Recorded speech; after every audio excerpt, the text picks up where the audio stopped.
Hello and welcome student. मैं हूं Tande sir technical channel में आपका स्वागत है। हम स्टार्ट करेंगे दोस्तों आज की क्लास और बेसिक इलेक्ट्रिकल में हम यहां से स्टार्ट करेंगे। आज की क्लास में हम देखेंगे दोस्तों बेसिक इलेक्ट्रिकल के कुछ मोस्ट इंपॉर्टेंट क्वेश्चन लेकर आए हैं हम आपके लिए, ऐसे क्वेश्चन जो बार बार एग्जाम में रिपीट किए जाते हैं।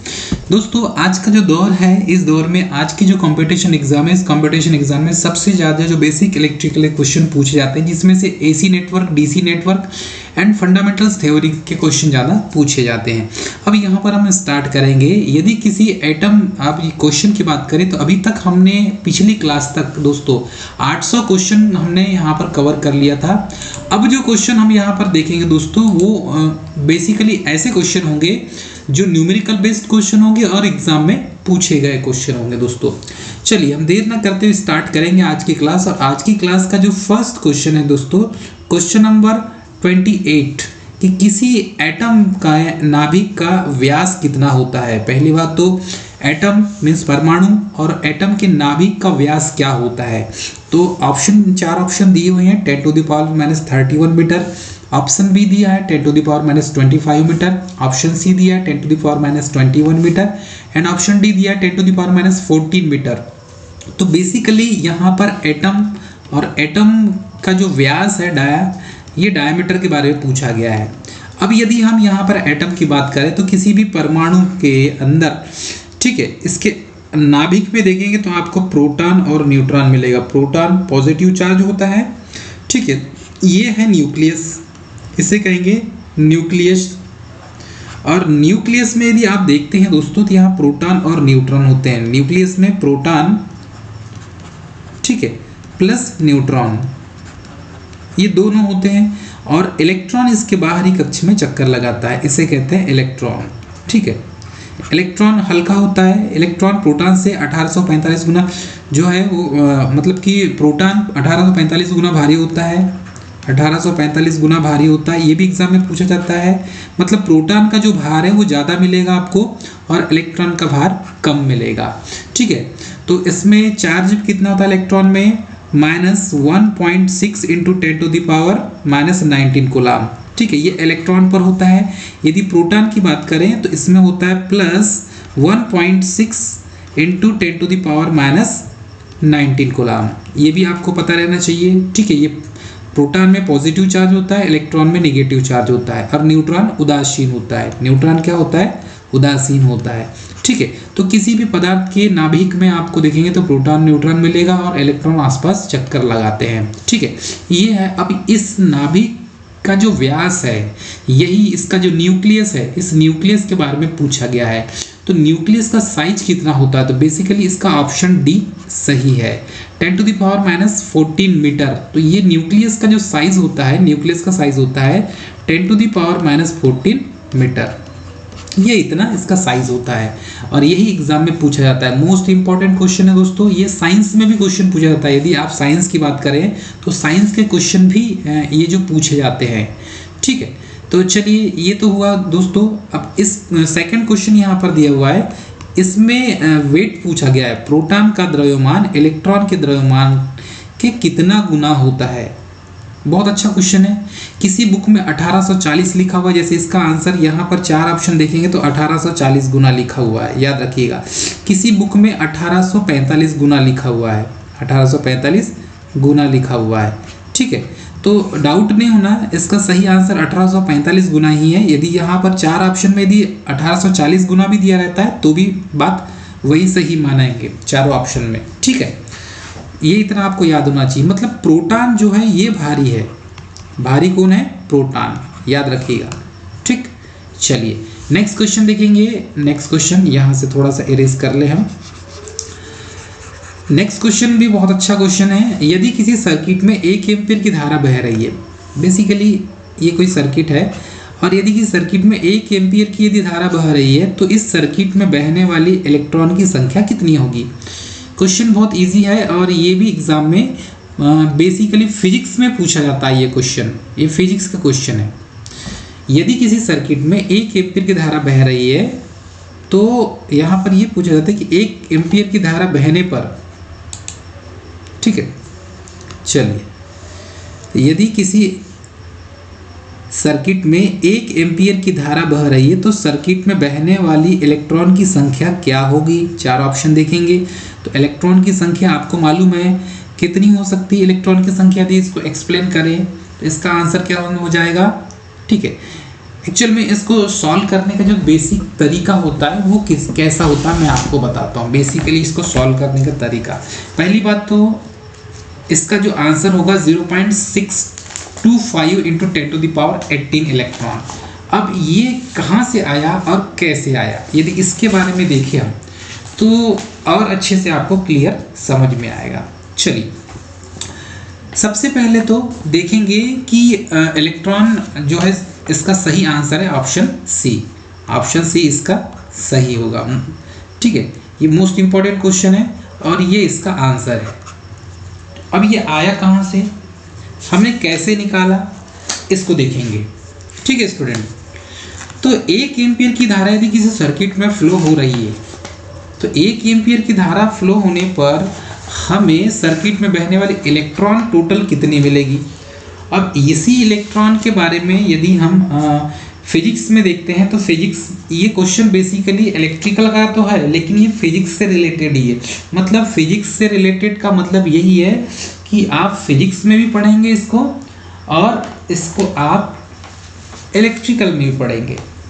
ठीक है, तो बेसिकली इसको लिखा जाता है इस टाइप से, ये है 0. कभी कभी इस टाइप से लिखा जाता है 0.625 इंटू 10⁻19। ठीक है, कहीं पर लिखा रहता है 6.25 इंटू 10⁻18। याद रखिएगा, जैसे जैसे दशमलव कम होते जाएगा फिर कहीं पर लिखा रहेगा 625 गुणित 10⁻20। ठीक है, ये इस टाइप से भी आ सकता है, ये भी आंसर हो सकता है, ये भी आंसर हो सकता है। तो चारों ऑप्शन को अच्छे से चेक कर लीजिए। इसका सही आंसर क्या है 6.25 इंटू 10⁻18। ठीक है, 6.25 इंटू 10⁻18, ये इसको करेक्शन किया गया है। इसका सही आंसर हो जाएगा ऑप्शन सी। ठीक, अब यदि इसको यदि सॉल्व करते हैं हम, बेसिकली सॉल्व किस टाइप से किया जाएगा, चलिए इसको थोड़ा सा देखते हैं आगे। यहाँ सॉल्व करते हैं दोस्तों। ठीक है, 6.25 इंटू 10⁻18। इलेक्ट्रिकल सर्किट में एक इलेक्ट्रॉन में यदि आवेश की बात की जाए तो 6.25 इंटू 10⁻18 होता है। 1 कूलम बराबर होता है 6.25 इंटू 10⁻18 इलेक्ट्रॉन। ठीक है, 1 कूलम इज इक्वल टू, ठीक, तो इसको सॉल्व कैसे किया जाता है बेसिकली यहाँ समझते हैं हम, यहाँ पर समझते हैं। चलिए थोड़ा सा इसको स्क्रॉल डाउन कर लेते हैं हम। देखो 1 सेकेंड में 1 कूलम चार्ज फ्लो होता है। बेसिकली 1 सेकेंड में कितने कूलम चार्ज होता है, 1 कूलम चार्ज फ्लो होता है। ठीक है, 1 सेकेंड में 1 कूलम चार्ज फ्लो होता है। तो 1 एम्पियर इज इक्वल टू क्या हो जाएगा 1 कूलम। ठीक है, 1 coulomb upon 1 second. 1 coulomb 1 ampere is equal to 1 coulomb upon 1 second. ठीक है, तो अब इसको यदि हम देखें 1 एम्पियर को तो इसको इस तरीके से लिखा जा सकता है 1 एम्पियर मतलब कितना होता है 6.28। ठीक है, इंटू 10⁻18 अपान कितना है 1 सेकेंड है। अपान कितना है 1 सेकेंड है। तो अब इसको कैलकुलेशन करेंगे तो कितना आ जाएगा 6.28 इंटू 10⁻, कितना हो जाएगा 18। ये बेसिकली इस टाइप से है। ठीक, इस तरीके से इसको कैलकुलेशन करते हैं। 1 एम्पियर करंट, इसको इस तरीके से शो किया जाता है। मतलब 1 एम्पियर जो करंट है वो 6.25 इंटू 10⁻, कितना हो जाएगा 18 हो जाएगा। इसको इस तरीके से स्पेसिफाई कर सकते हैं। ठीक है, समझ में सभी को आ रहा है? चलिए नेक्स्ट क्वेश्चन देखते हैं। दो बल्ब जिनकी रेटिंग, क्वेश्चन बहुत अच्छा दिया हुआ है, दो बल्ब जिनकी रेटिंग 200 वाट दी हुई है। ये बल्ब है और इसकी रेटिंग कितनी दी है? 200 वाट 250 वोल्ट और 100 वाट 250 वोल्ट है। इन दोनों को 250 वोल्ट की सप्लाई के साथ सीरीज में जोड़ा जाता है, तो कुल पावर खपत कितनी होगी? सीरीज में कनेक्ट कर रहे हैं, दो बल्ब है।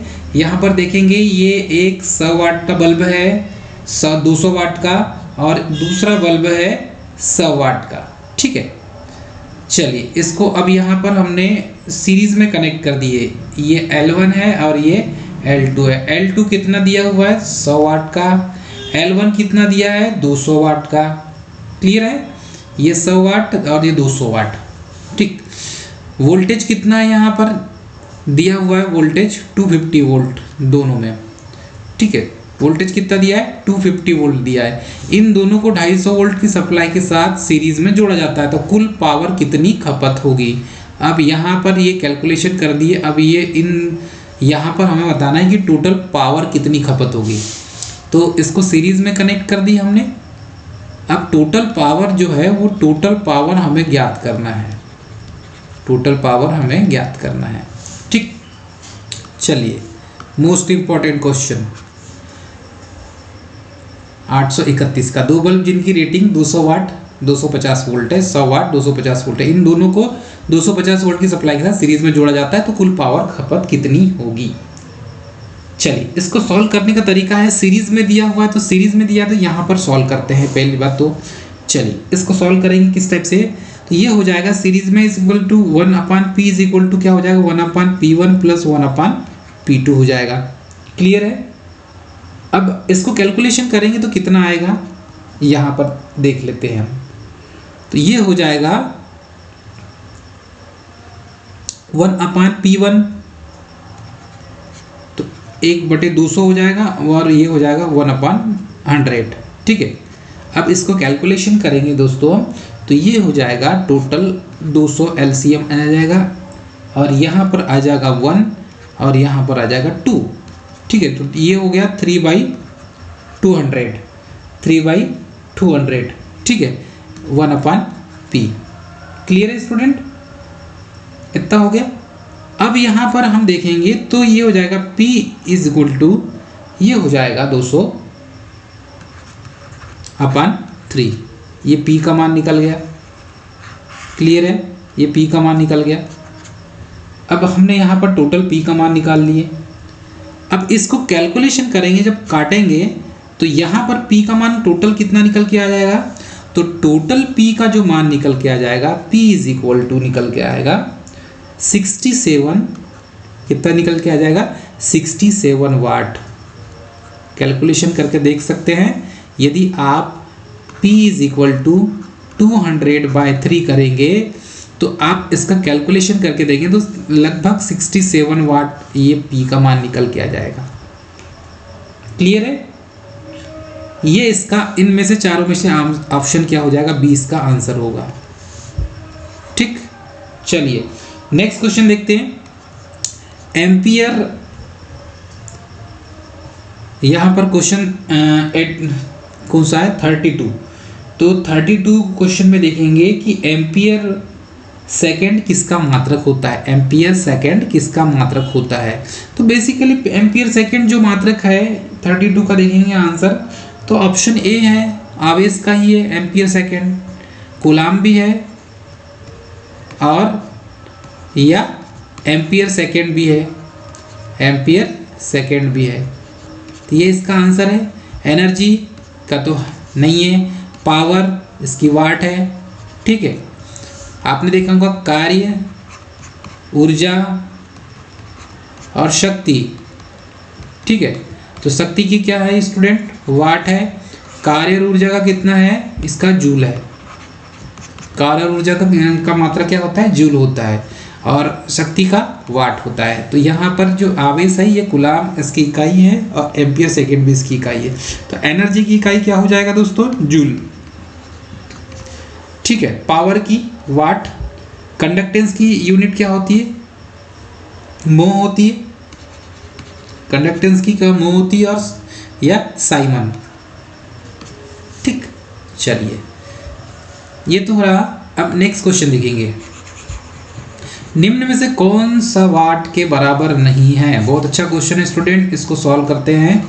निम्न में से कौन सा वाट के बराबर नहीं है? अब वाट के बराबर नहीं है, चार ऑप्शन देखेंगे तो फर्स्ट ऑप्शन है जूल पर second, ampere per volt, ampere volt और एम्पियर स्क्वायर इंटू ओम, एम्पियर स्क्वायर इंटू ओम। अब चार ऑप्शन दिया हुआ है यहाँ पर, चलिए इसको देखते हैं। ठीक है, एम्पियर स्क्वायर इंटू ओम, तो कौन सा वाट के बराबर नहीं है? तो पावर की यूनिट क्या होती है? वाट होती है और उसके बराबर नहीं है पूछा गया है। तो याद रखिएगा दोस्तों, एम्पियर पर वोल्ट जो है ये वाट के बराबर नहीं है। बाकी जूल पर सेकेंड भी होता है, एम्पियर इंटू वोल्ट भी होता है, मतलब कि P इज इक्वल टू क्या होता है? V इंटू आई होता है कि नहीं? तो ये उसी को स्पेसिफाई किया गया है। एम्पियर पर वोल्ट तो आपने देखा होगा आई स्क्वायर आर होता है। ठीक है, आई स्क्वायर होता है कि नहीं?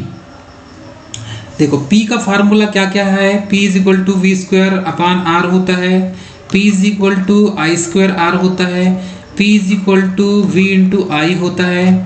ठीक है, अब इसको कैलकुलेशन करेंगे तो ये V की जगह हम क्या रख सकते हैं? यहाँ कैलकुलेशन करेंगे तो V की जगह इसको रख सकते हैं P is equal to V into I, जैसे कि ये ओम्स लॉ है वो वाला फार्मूला इसमें पुट करेंगे।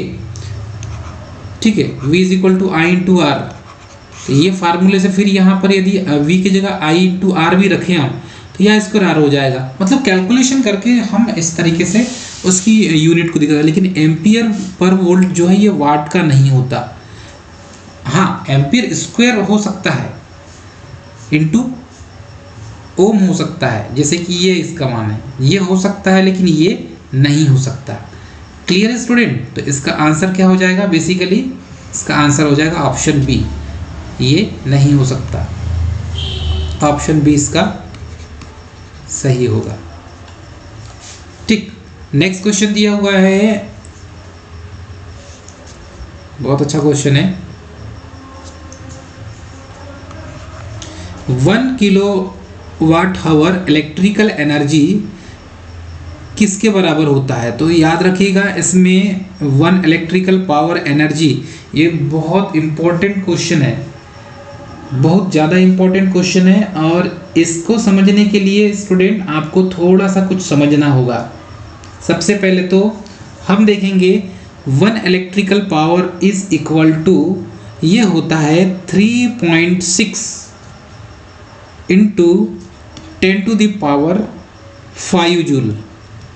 कितना होता है? 5 जूल। यदि कहीं पर 10 टू द पावर 6 दिया हो तब कितना होगा? ठीक है, तो ये इस पॉइंट को हम यहाँ पर नोट करेंगे स्टूडेंट, इस पॉइंट को नोट करेंगे। बहुत से क्वेश्चन जो है दोस्तों मतलब एग्जाम में देखेंगे या बुकों में देखेंगे आप, तो यहाँ पर 3.6 इंटू 10 टू द पावर 5 दिया हुआ है। तो याद रखिएगा यदि ये 3.6 दिया हुआ है तो यहाँ पर 10 टू द पावर 6 आएगा। ठीक है, ये याद रखेंगे आप।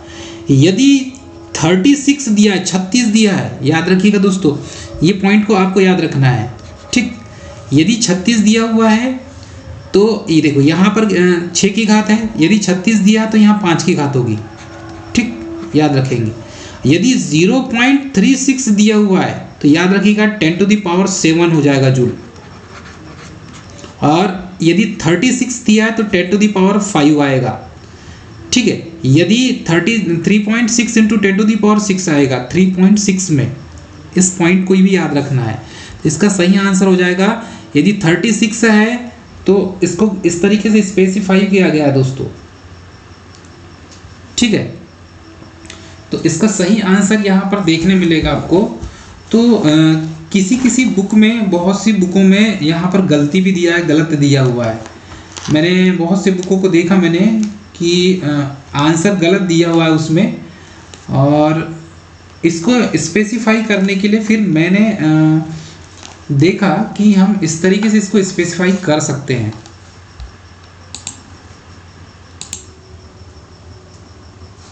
चलिए इसको स्पेसिफाई करते हैं हम अपने शब्दों में।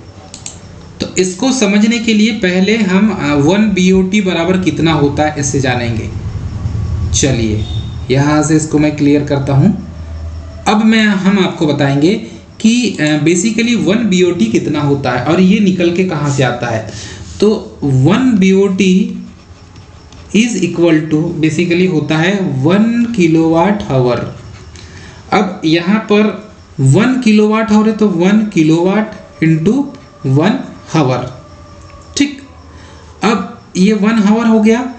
अब इसको 1 किलोवाट बराबर कितना होता है, 1000 वाट होता है स्टूडेंट। और 1 आवर बराबर कितने सेकंड होते हैं, 3600 सेकंड होते हैं। ये भी याद रखेंगे आप, कितने होते हैं, 3600 सेकंड होते हैं। अब ये 1000 वाट इंटू 3600 सेकंड हो गया। अब इसको कैलकुलेशन करेंगे तो 1 BOT बराबर कितना हो जाएगा, 3.6 इंटू 10 टू दी पावर कितने सुन हो जाएंगे, ये 2 0 हो गए और ये 3 0, तो कितने हो गए, 5 0, ठीक। 5 0 हुए कि नहीं। तो यदि पॉइंट में लिखते हैं हम, ठीक है, तो इसको थोड़ा सा यहाँ पर चेंज करेंगे। देखो यही इसी से समझते हैं हम बहुत अच्छे से। यहाँ से अब आपको क्लियर समझ में आएगा। यदि हम 36 लिखते हैं तो ये 36 हो जाएगा, गुणी 10 पे कितनी घात हो जाएगी, 1 2 3 4 5, 5 0 है तो ये 5 हो जाएगा, ठीक है। ये हो गया वाट सेकेंड। अब यदि इसको हम दशमलव में लिखते हैं तो 3.6 इंटू 10 टू दी पावर 6 हो जाएगा वाट सेकेंड, क्योंकि दशमलव की एक संख्या इधर हो गई। यदि इसको 0.36 में लिखते हैं तो 10 टू दी पावर हो जाएगा 7 वाट सेकेंड। ये इसको इस तरीके से आप स्पेसिफाई कर सकते हैं। तो यहाँ पर जो इसका सही आंसर हो जाएगा स्टूडेंट, बेसिकली हम देखेंगे तो इसका सही आंसर यहाँ पर लिखा हुआ है ऑप्शन सी, ठीक। क्योंकि यहाँ पर देखेंगे 36 गुणी 10 पे कितनी घात है, 5, तो ये 36 गुणी 10 पे 5 की घात, ये इसका आंसर होगा। नेक्स्ट क्वेश्चन है 5 एम्पियर इलेक्ट्रिक करंट बराबर कितना होगा। तो क्वेश्चन नंबर 36 का आंसर हो जाएगा 5 एम्पियर इलेक्ट्रिक करंट, तो 5 वोल्ट पर कूलम हो जाएगा, ये इसका आंसर होगा, ठीक। नेक्स्ट क्वेश्चन है कंडक्टेंस का मात्रक क्या होता है। तो कंडक्टेंस रेजिस्टेंस का अपोजिट होता है, इसको G से शो करते हैं। G is equal to 1/R होता है, या R is equal to 1/G होता है, ठीक है। ये इसकी इकाई क्या होती है, मोह होती है। तो 36 का आंसर क्या हो जाएगा, 36 का आंसर हो जाएगा ऑप्शन बी। नेक्स्ट क्वेश्चन है क्वेश्चन नंबर 37। क्वेश्चन नंबर 37 में है कॉपर की रेजिस्टिविटी कितनी होती है। ये भी बहुत अच्छा क्वेश्चन है। कॉपर की रेजिस्टिविटी बेसिकली कितनी होती है, ठीक है। तो कॉपर की रेजिस्टिविटी यदि 4 ऑप्शन देखेंगे तो कॉपर की रेजिस्टिविटी में जिसमें 10 टू दी पावर -8 की घात होगी, मतलब ऑप्शन ए, इसका ऑप्शन ए सही होगा। मतलब हमें याद रखना है 1.7 तो सब में मिलेगा, लेकिन 10 टू दी पावर जिसमें -8 होगा ओम मीटर, ये इसका आंसर होगा। Clear student. तो आज के लिए हम इतने ही क्वेश्चन देखेंगे, बाकी क्वेश्चन हम कल कवर करेंगे स्टूडेंट।